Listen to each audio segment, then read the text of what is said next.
Hi viewers, welcome to Khush Prasad creations. ನಾನು ಅಶ್ವಿನಿ ಪ್ರಸಾದ್.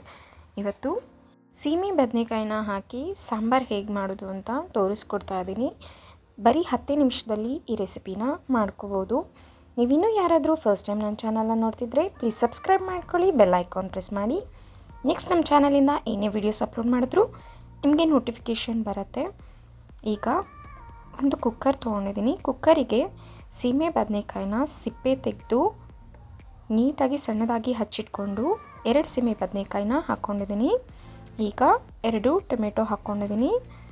ಸ್ವಲ್ಪ ತೊಗರಿಬೇಳೆ, ಸ್ವಲ್ಪ ಹೆಸರುಬೇಳೆ ಎರಡನ್ನೂ ಮಿಕ್ಸ್ ಮಾಡಿ ತೊಳೆದು ಸೇರಿಸ್ಕೋಬೇಕು. ಈಗ ರುಚಿಗೆ ಎಷ್ಟು ಬೇಕೋ ಅಷ್ಟು ಉಪ್ಪನ್ನ ಇಲ್ಲಿ ಸೇರಿಸ್ಕೊಳ್ತಾ ಇದ್ದೀನಿ. ಸ್ವಲ್ಪ ಎಣ್ಣೆನ ಹಾಕ್ಕೋಬೇಕು.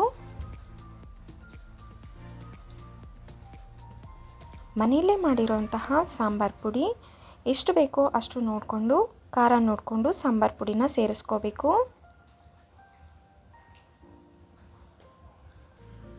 ಈಗ ಸ್ವಲ್ಪ ಅರಿಶಿನ ಸೇರಿಸ್ಕೋಬೇಕು.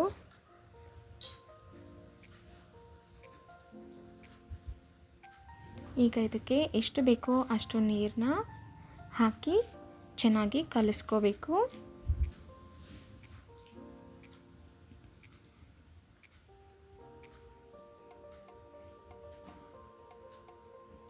ಈಗ ಕುಕ್ಕರ್ನ ಮುಚ್ಚಿಟ್ಟು 2 ವಿಷಲ್ ಬರೋವರೆಗೂ ಚೆನ್ನಾಗಿ ಕೂಗಿಸ್ಕೋಬೇಕು.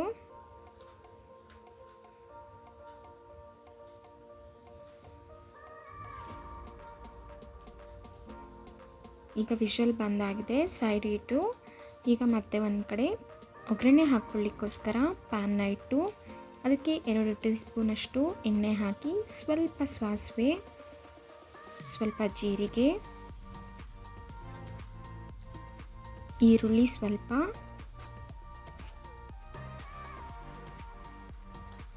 ಕರಿಬೇವು ಸ್ವಲ್ಪ, ಇದೆಲ್ಲ ಹಾಕಿ ಹಸಿ ವಾಸನೆ ಹೋಗೋವರೆಗೂ ಚೆನ್ನಾಗಿ ಈರುಳ್ಳಿನ ಫ್ರೈ ಮಾಡ್ಕೋಬೇಕು. ಈರುಳ್ಳಿ ಚೆನ್ನಾಗಿ ಫ್ರೈ ಆದಮೇಲೆ ಕೊತ್ತಂಬರಿ ಸೊಪ್ಪು ಸ್ವಲ್ಪ ಹಾಕಿ ಎಣ್ಣೆಯಲ್ಲಿ ಲೈಟಾಗಿ ಫ್ರೈ ಮಾಡ್ಕೊಳ್ಬೇಕು. ಈಗ ನೋಡಿ 2 ವಿಷಲ್ ಬಂದಾದಮೇಲೆ ಸಾಂಬಾರು ಆಗಿದೆ.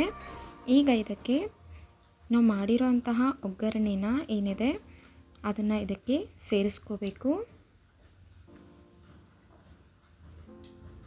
ಒಗ್ಗರಣೆ ಸೇರಿಸಿದ ನಂತರ ಕುದಿಸೋ ಅವಶ್ಯಕತೆ ಇಲ್ಲ.